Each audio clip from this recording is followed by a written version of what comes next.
Olá, bem-vindos e bem-vindas ao curso do Eixo Temático 3. Um bom dia, uma boa tarde ou uma boa noite. Não sei a que horas vocês estarão assistindo a essa gravação, já que a tecnologia permite que nos encontremos a qualquer horário e também permite que até impulsiona que o nosso trabalho seja feito a qualquer horário e isso será abordado dentro do nosso curso.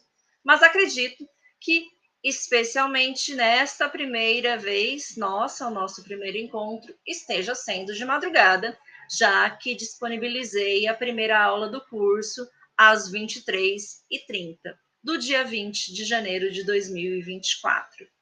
O nosso curso, portanto, é sobre o eixo 3 do concurso para auditor fiscal do trabalho. A despeito do eixo 3 ter sido nomeado de Sociologia e Psicologia aplicadas ao trabalho, nós temos aqui no nosso edital 3 matérias, não só 2, como expressamente nomeadas no eixo. Nós temos, em primeiro lugar, a sociologia do trabalho. A sociologia do trabalho está no nosso edital do item 1 até o item 3, no caso 3.4.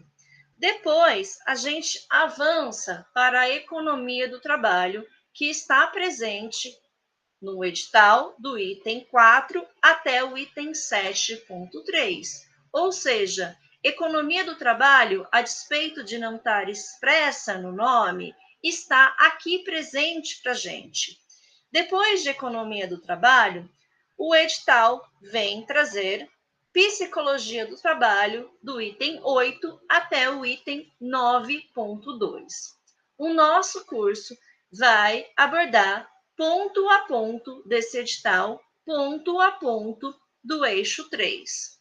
Um terço, já que temos 3 matérias aqui?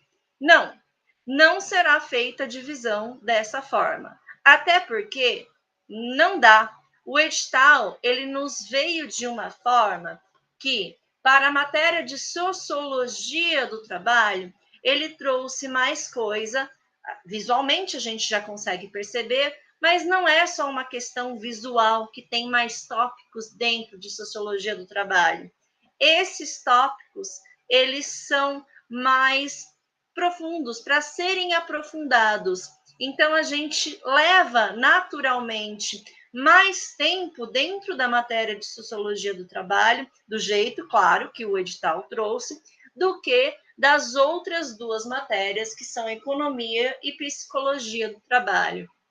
Isso porque economia acabou vindo com conceitos básicos. Então, estes conceitos, eles são mais rápidos de se passar, eles são até pensados aqui de uma forma que a gente bate o olho e vê que tem muita coisa que é a cara de uma prova objetiva. A mesma coisa acontece com psicologia do trabalho. Então, são naturalmente tópicos mais rápidos e passaremos, portanto, menos tempo proporcional em economia do trabalho e em psicologia do trabalho. A gente começa o nosso curso com a matéria número 1, do jeito que ela é trazida no edital, que é sociologia do trabalho. Então, vamos iniciar, neste momento, o estudo da sociologia do trabalho. Eu acho que ainda não me apresentei a todas e todos. Para quem ainda não me conhece, me apresento neste momento. Eu sou doutora e mestra em Sociologia do Trabalho pela Unicamp, mas antes disso eu me graduei em Direito e me especializei em Direito do Trabalho. Dou aulas em em cursinhos para concursos desde 2010 e há 7 anos também fui para a academia dar aula em universidade, então eu acabo ministrando aulas em Sociologia do Trabalho e em Direito do Trabalho, tá? Assim sendo, nós teremos a nossa aula aqui de Sociologia do Trabalho com uma pessoa que adora sociologia.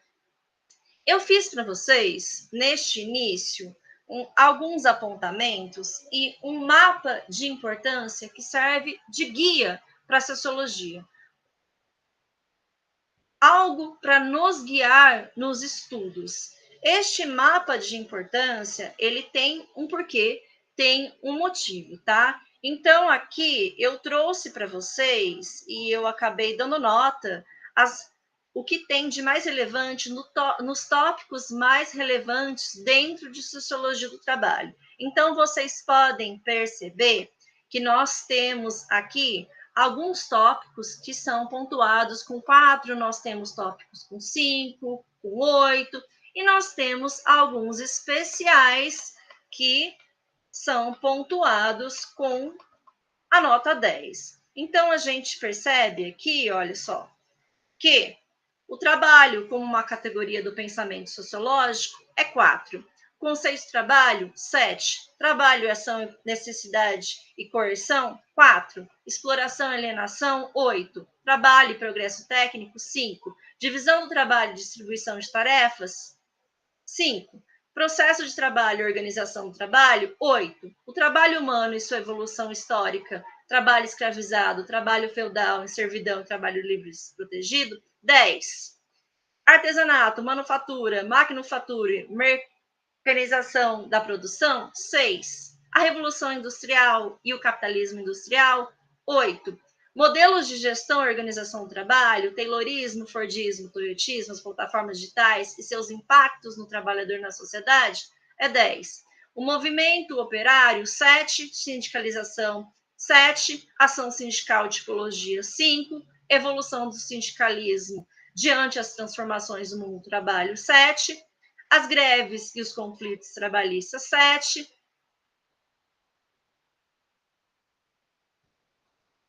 O processo de globalização e seus efeitos sociais e as novas cadeias produtivas, 8.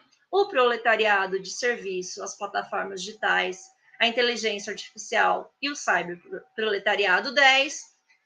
A necessidade de novas competências, qualificações e funções em extinção, é 6. A flexibilização, informalidade, terceirização e precarização de condições de trabalho, 10.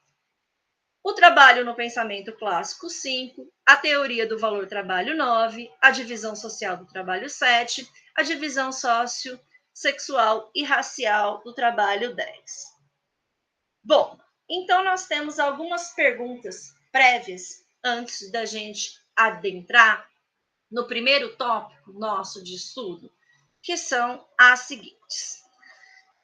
O que lerei? Quais livros e qual bibliografia eu vou seguir? Vou ler o quê? Aqui dentro do Brasil, a gente tem o maior sociólogo do trabalho mais famoso, é o Ricardo Antunes. Nós temos um mundialmente conhecido, Marx. Vou ler Ricardo Antunes, vou ler Marx, vou ler outro autor como Negri, Florestan Fernandes, vou ler Helena Irata. O que lerei? Eu vou apontar para vocês essas leituras. E vou apontar para vocês essas leituras através do edital. Por exemplo, aqui nós temos uma questão que é essencial dentro desse edital. Vamos pegar o item 2.5.2. Esse item 2.5.2, ele começa com uma palavra, o proletariado, por exemplo. Esse proletariado de serviço já está me indicando que é a partir da obra de um autor. Ele está falando, olha, este daí é Ricardo Antunes. Ricardo Antunes, parte dele está aqui na minha mão. Há tempo de vocês lerem Ricardo Antunes? Não, não há tempo. Então, eu farei já esse recorte e entregarei o material para vocês a partir do que Ricardo Antunes pensa. Faz diferença? Sim, o edital poderia ter trazido o info, proletariado, poderia ter trazido outro nome, e ele está me indicando, portanto, um teórico. Aqui, em sociologia, é diferente, por exemplo, do direito do trabalho. Muitas vezes eu tenho uma questão que a resposta está na letra fria da lei. E é isso ou é isso? Ponto final. Acabou. Em sociologia, não. Em sociologia, eu tenho os teóricos. E, se por acaso eu sou novo, estou começando a estudar a matéria, vou fazer uma busca na internet. Introdução à Sociologia. E lá, aquela pessoa que escreveu a Introdução à Sociologia adota uma teoria específica, um teórico específico. E a gente pensa que é a mesma coisa quando não é. O que acontece? A gente erra na prova, porque vai para outro caminho. A conceituação dos teóricos é diferente. E muitas vezes eles trazem a caracterização daquele conceito de forma diferente também. E aqui está o grande perigo deste edital de sociologia. O edital é muito gostoso de se estudar, mas ele é perigoso. Tem várias armadilhas dentro dele, de forma que o meu papel essencialmente é fazer esse mapeamento e ser uma guia de vocês, levá-los e levá-las pelo caminho que o edital já apontou. Porque a gente que tem alguma experiência em sociologia do trabalho já sabe de quem são esses conceitos que estão aqui, só as palavras que parecem avulsas, mas elas não são. Falando em palavras avulsas, a gente já sabe também, por exemplo, formas de pensar. Quando a gente olha aqui para o item 1.8, olhem comigo, o trabalho humano e sua evolução histórica. E aí, este item 1.8, ele começa falando assim: trabalho escravizado. Eu sei que esse edital foi elaborado por um sociólogo e por uma socióloga. Aqui apareceu a palavra trabalho escravizado e não trabalho escravo. Apareceu a palavra escravizado, não a palavra escravo, porque hoje em dia que não existe mais a forma da escravidão, que a escravidão não é mais aceita, nós não temos mais esse sistema de escravidão, a gente não pode falar que tem um escravo, porque escravo pressupõe uma pessoa inerte, pressupõe algo que é estanque, que a pessoa simplesmente está lá, mas não é assim. Existe um processo. A pessoa, contra a vontade dela, por vários fatores sociais, ela é escravizada. Ou seja, as palavras, elas fazem muita diferença. Então, nós temos que ter atenção a elas aqui em sociologia. Bom, e esse, como vocês podem perceber, é um item 10 em conjunto com o item que eu dei o exemplo para mencionar a bibliografia do proletariado de serviços, mas o item 2.5.2, ele traz mais coisa para a gente e por isso que ele é um 10. Nós precisamos estar atentos ao que está acontecendo, não só no mundo do trabalho, e quais são os movimentos dos agentes políticos, ou melhor, aqui para a sociologia, dos atores sociais. No ano passado, eu acho que vocês puderam ver bastante na televisão e bastante na mídia, muito foi debatido e muito foi falado, está sendo ainda, sobre a regulação do trabalho plataformizado, então sobre as plataformas digitais. Foi criado um GT tripartite em Brasília, lá então, com membros do governo e, aliás, inclusive, esses membros do governo são auditores fiscais do trabalho, empenhados na regulação do trabalho controlado pelas empresas plataforma. E muito se fala disso. O ministro do Trabalho, o Marinho, fala bastante sobre essa questão. Essa questão está em tela ela está em voga. Portanto, nós temos um indicativo aqui também que há um movimento social e há uma preocupação quanto a essa temática. É uma temática nova e, por isso, aparece para a gente como 10, não só por ela ser nova, não só por ela ser socialmente relevante, mas também pelo envolvimento que existe dos auditores e das auditoras fiscais do trabalho quanto à regulação das plataformas digitais.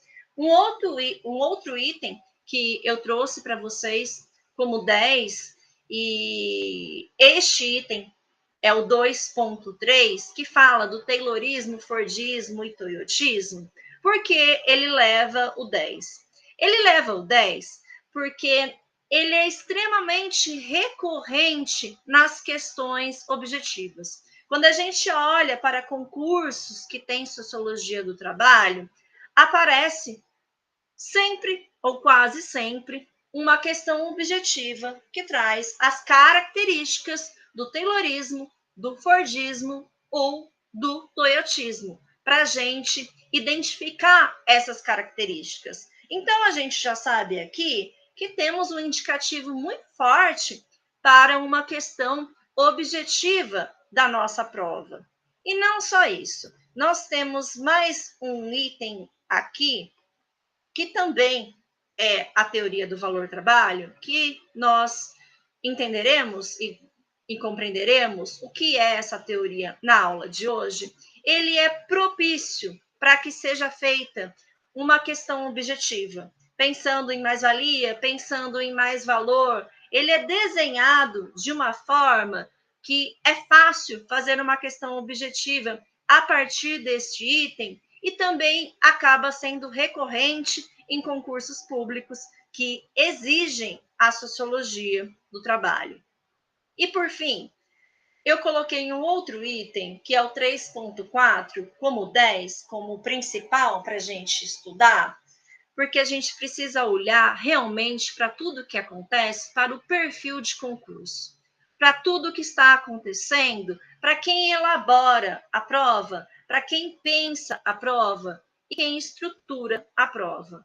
O item 3.4, a divisão sociossexual e racial do trabalho, que eu já vou indicar diretamente para vocês um texto da Kergoá com a Helena Irata, porque é a partir dessa bibliografia que a gente caminha. Quando a ministra ela fez aquela live de lançamento do edital para explicar o edital, em um determinado momento, a ministra disse uma coisa muito importante para a gente. Ela falou assim que este concurso ganhou popularmente um apelido muito carinhoso, do qual eles e elas têm muito orgulho. É o Enem dos concursos. E ela apontou que existe uma articulação de diversos órgãos, diversas instituições funcionando em conjunto para que este concurso aconteça. Quando ela fala com muito carinho do Enem e diz que vai aprender com o Enem, que o Enem é um caso de sucesso, vamos pensar no Enem desse ano. Desse ano não, que estamos em 2024, mas do ano passado. Vamos pensar neste Enem, neste último Enem que foi realizado. A questão dissertativa do Enem foi o item 3.4 do nosso edital, a divisão sociossexual do trabalho, e trazia lá para a gente o trabalho de cuidado. Essa questão, ela é debatida em todas as esferas. Ela não só, então, portanto, caiu no Enem, mas é algo que se fala e que se vê, por exemplo, na magistratura do trabalho, na prova objetiva, já olhou para essa questão. Dentro de uma esfera pública, pensando em um concurso de um executivo federal, são pessoas que olham mais ainda para essa questão. Por isso, nós precisamos estar atentos e atenta a tudo que está ao nosso redor e que este concurso público ele tem um perfil, ele tem um viés, nós precisamos olhar para o que está sendo batido lá no e o que se espera e considerar que este edital ele é inteiramente interdisciplinar, ele é transversal. Como a gente sabe também quais são os pontos principais de cada eixo. Além disso, de tudo que eu acabei de falar para vocês, a gente consegue mapear os pontos de cada tópico, de cada matéria, até de cada eixo, fazendo a intersecção com os outros. Então, por muitas vezes, a sociologia ela vai se ligar diretamente com um item lá do eixo 4, que nós temos, que é o coração da nossa prova de segurança e saúde do trabalho, mas se liga também com as políticas públicas. Quando a gente olha essa intersecção entre as temáticas desse edital, que é inteiramente transversal, nós sabemos, portanto, que temos um ponto de relevância a ser estudado. E é assim que o nosso estudo vai ser feito. Eu vou direcionar este estudo e fazer esse mapeamento para vocês. A minha função essencial será ser guia de vocês, já bater o olho e perceber o que é relevante, quem formou o que leu e já trazer pronto para vocês a partir do que foi lido. E quando eu digo pronto para vocês, é poupar um tempo que talvez não tenham. Neste item que a gente vai começar hoje, que é o ponto 2, eu não vou seguir a ordem do edital, a ordem exata, porque existem tópicos que funcionam melhor juntos e existem ordens para a gente estabelecer um raciocínio. Então, eu vou alterar um pouquinho dentro da matéria esses tópicos. Mas o item de hoje, por exemplo, a gente veria na obra de Marx. Nós, então, na aula 1, a gente iria para onde? Para o Capital. Devo comprar o Capital? Já é uma outra questão. Veja, Capital aqui na minha mão. Olha o tamanho do Capital.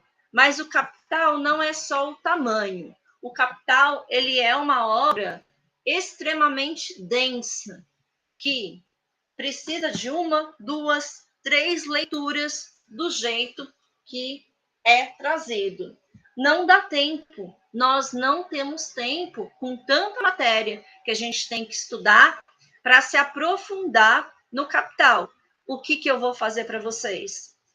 Trazer a teoria do valor trabalho de uma forma mais simplificada, o que é essencial para resolver a prova. Vou fazer a tradução do Capital, a tradução de Marx. A teoria do valor trabalho é considerada por nós sociólogos e sociólogas como algo de mais complexo que existe dentro da sociologia. Então, essa é uma tentativa de simplificação do extremamente complexo. Então, vamos começar agora, iniciando oficialmente os itens do edital e nossa primeira aula de Sociologia do Trabalho, com o item 3.2, a teoria do valor trabalho. E a gente começa com a pergunta: o que é valor trabalho? Valor trabalho, a gente vai no Marx, na teoria do Marx, e Marx é um crítico de todo o sistema capitalista, e ele afirma que o valor da mercadoria é baseado na quantidade de trabalho socialmente necessário. Já me perguntaram: olha, professora, quando eu ver na prova teoria, valor, trabalho, será Marx? Vou seguir o que Marx diz, porque eu li que Adam Smith e David, Davi Ricardo também falam sobre teoria, valor, trabalho. Veja, aqui é uma questão de malícia de prova objetiva. Nós temos que saber isso. Se o comando da questão se refere teoria do valor e não fala mais nada, é sempre do mais famoso. E mais famoso é Marx. Então, comando de questão mencionou teoria do valor, pode responder o que Marx diz. A despeito dos outros dois também formularem uma concepção e conceituarem o valor trabalho, só será a resposta da prova a partir do conceito deles se eles forem citados expressamente. Se a questão também estiver na prova de sociologia e tiver um indicador que está na hora da matéria de sociologia, a resposta, obviamente, segue Marx. Nós estudaremos os outros dois teóricos, mas eles já estão lá em economia do trabalho. É lá que a gente vai ver o conceito deles. Para estudar o valor trabalho e para a gente entender o valor trabalho, nós precisamos passar por conceitos necessários. Primeira coisa que a gente tem que saber é que preço não é sinônimo de valor. O preço é aquilo que se paga na obtenção de uma mercadoria, como, por exemplo, o que se paga em uma loja por um relógio. Quando eu vou até uma loja e eu compro um relógio, eu estou pagando um preço por ele. O valor, então, é uma outra coisa. Valor está relacionado a todo o trabalho humano que transformou o que antes era matéria-prima e aquela matéria-prima ela foi transformada em um relógio. Por isso, a gente tem que entender também o conceito de mercadoria. Para entender mercadoria, a gente precisa saber que tem valor de uso e valor de troca. Temos duas coisas. O valor de uso, ele é referente ao valor da utilidade do produto. Se é um relógio, para que serve relógio? Relógio serve para a hora certa. Este, portanto, é o valor de uso. Já o valor de troca é a dimensão do valor de uso quando ele se torna apto para fazer a troca. E quando ele se torna apto para fazer a troca? Quando essa coisa, que é só uma coisa, ele vai a mercado, vai ser exposto para venda. Quando eu vou ao mercado, eu transformo em mercadoria.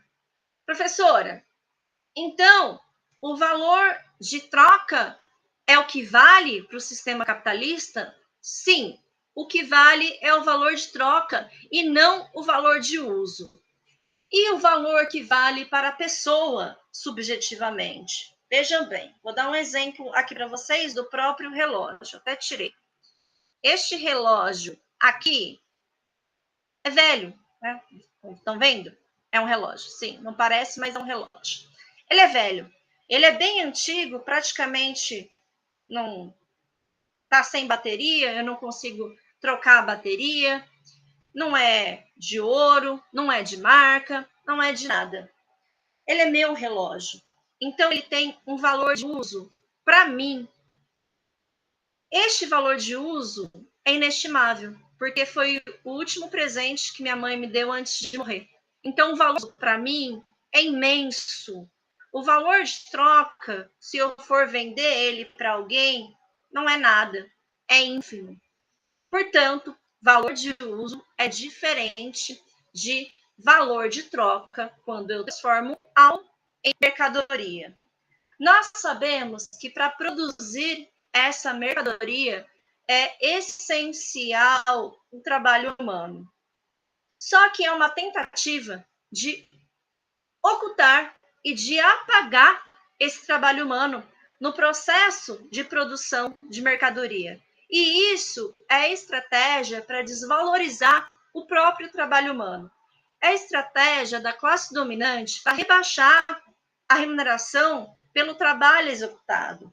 Quando a gente olha para a teoria marxista, a gente percebe, e até isso estrutura a teoria, que há uma luta de classes, uma luta entre duas classes, a classe dominante, que é a burguesia, e a classe trabalhadora.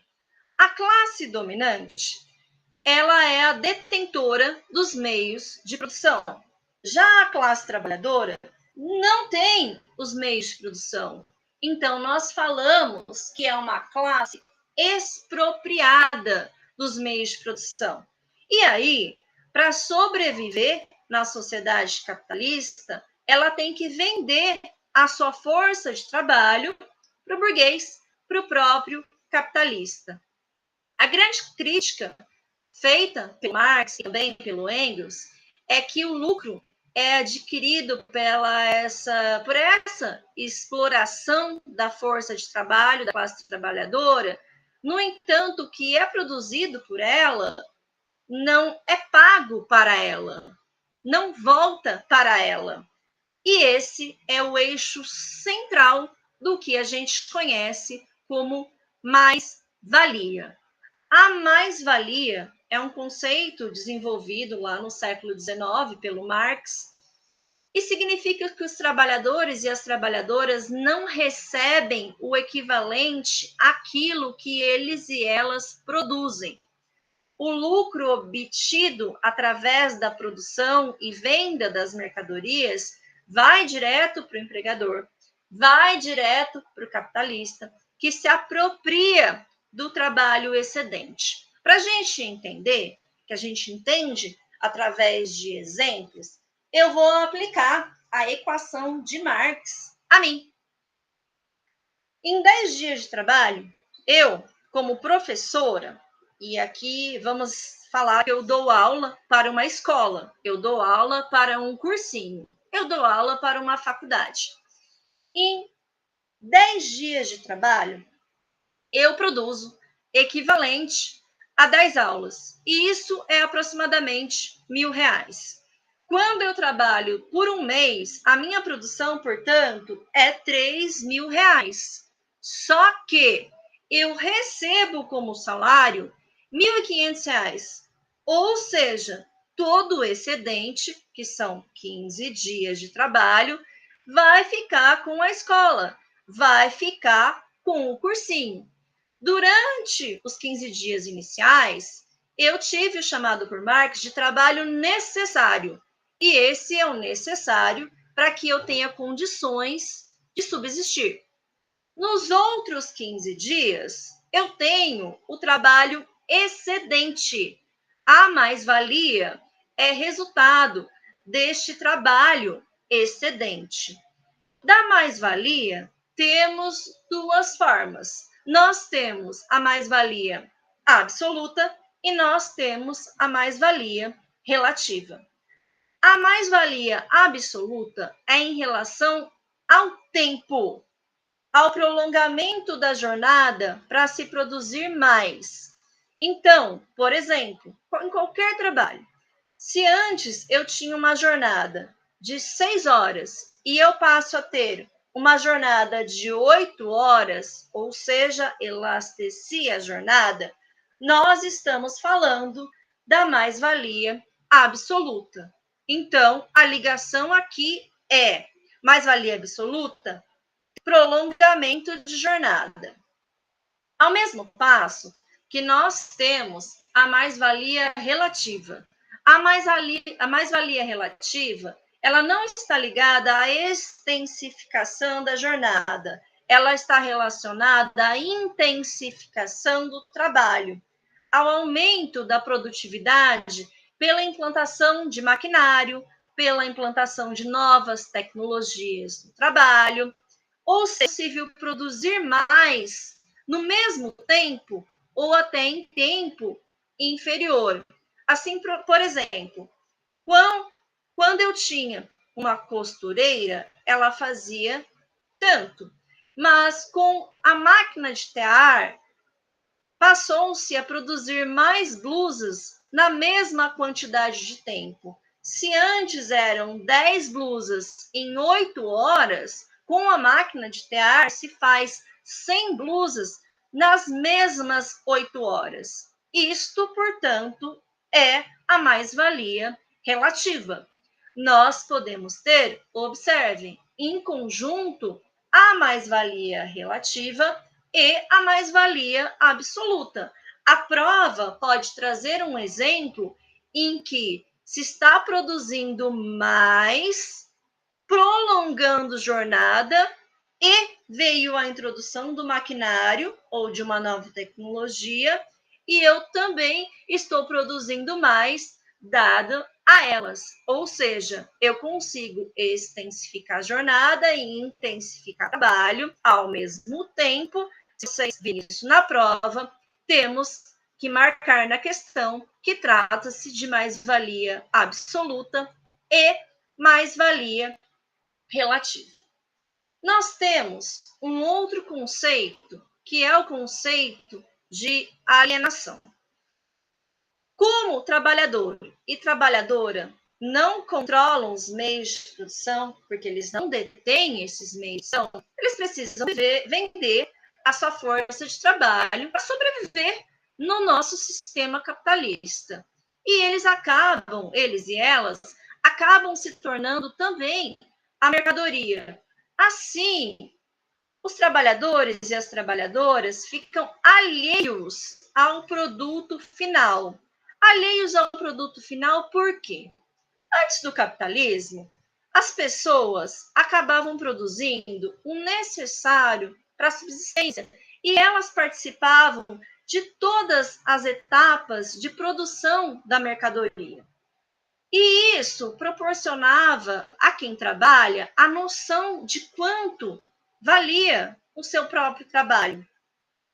Vamos dar um exemplo aqui. A produção de uma peça de vestuário por uma costureira que antigamente ela costurava toda a blusa, inteirinha a blusa, nos mínimos detalhes. Então ela fazia a costura, ela pregava o botão, ela colocava os detalhes que tinha em uma blusa e por aí vai indo. Por não participar de todo o processo e ela não saber ali do produto final, ela não consegue cada vez mais mensurar o exato valor do trabalho. Por quê? Com o passar do tempo, ela que fazia tudo dessas etapas e acompanhava todas essas etapas, passou a não acompanhar. Porque com o maquinário e com uma indústria, ela que fazia tudo, deixou de fazer. Ela passou a fazer só a costura e uma outra pessoa passou a pregar os botões. E a gente acompanha esse fenômeno também com as especializações, que cada vez as pessoas foram se tornando especialistas. Dentro de uma indústria, antigamente, se acompanhava na fabricação de um carro, se acompanhava mais partes que tínhamos da produção. Aí, com os especialistas, cada um faz um pequeno detalhe, fica mais longe de acompanhar o que realmente está acontecendo, de forma que eu não consigo determinar esse exato valor. Enquanto mais alheio eu fico a todas essas etapas, a todas essas etapas de produção, nós então ficamos mais distantes de saber o exato valor do nosso trabalho. E dessa forma que a apropriação da mais-valia, que também é conhecida, pode aparecer na prova como mais-valor, que é o excedente ao trabalho necessário, e este fica com o capitalista. Eu vou dar mais um exemplo aqui para vocês, antes da gente encerrar a aula com teoria-valor. Eu disse para vocês que eu seria exemplo da aula, que quando estivéssemos em teoria-valor, que eu iria me usar de exemplo. Eu já comecei dando o exemplo da professora, mas vamos dar exemplo do meu próprio curso, da aula, da Viviane. Pensem em mim, então, para a gente pensar e lembrar da teoria do valor. Lembrem de mim, na verdade, na hora da prova. Eu sou professora, certo? Eu sou professora, eu dou aula e vou dar 40 aulas sobre o eixo 3 para o concurso público de auditor fiscal do trabalho. Essa é minha atividade. E aí, pensem que eu dou aula para um cursinho. Eu dou aula para um cursinho. E aí, qual que é o meu valor trabalho? Eu consigo saber qual é o meu valor trabalho? Acontece que, para a aula vir a público, para o aluno e para a aluna receber a videoaula, receber o PDF, muitas etapas de produção estão por trás. Eu posso, simplesmente, em um cursinho, gravar a aula no meu programa e oferecer para o cursinho, mas o cursinho tem o pessoal de TI, o cursinho responde aos alunos, o cursinho elabora o PDF em colorido, o cursinho não coloca a marca d'água como eu coloquei nos primeiros PDFs que tinham. Ou seja, eu não estou em todas as etapas de produção. E aí mais, eu trabalho para o cursinho. Eu vendo a minha força de trabalho para o cursinho, até porque eu não sou detentora aqui de todos os meios de produção. A tecnologia é do cursinho. E sim, tecnologia é um meio de produção. Qual que é o valor desse meu trabalho? Fica mais difícil de eu determinar. Quanto você acha que eu recebo lá e quanto você acha que eu recebo aqui? Qual é meu valor trabalho por este curso que estou dando? Neste curso que estou dando, estou da mesma forma dando aula, às 40 horas aulas, a mesma professora, o mesmo conteúdo, só que com um curso próprio.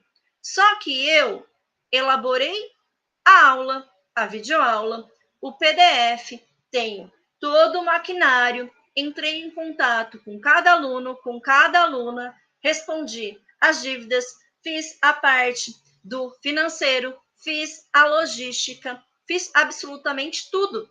Eu participei de todas as etapas de produção deste meu curso. Aliás, não estou, então, trabalhando para alguém.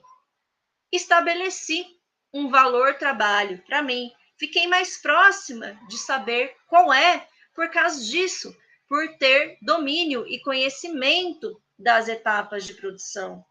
E também, como estou trabalhando para mim, o curso é meu, não tem, então, portanto, não só a alienação que estou em todo esse processo, mas também o meu trabalho, a minha força de trabalho, não está sendo vendida e eu consigo colocar o meu valor. E nisso, nós vamos encerrar, portanto, a aula de hoje. Eu agradeço a todas e todos, inclusive pela preferência de ter adquirido este curso diretamente comigo. Nós entendemos, portanto, o valor trabalho e o sistema capitalista de produção e seguimos no nosso próximo encontro com Sociologia do Trabalho. Espero que tenham gostado dessa primeira aula.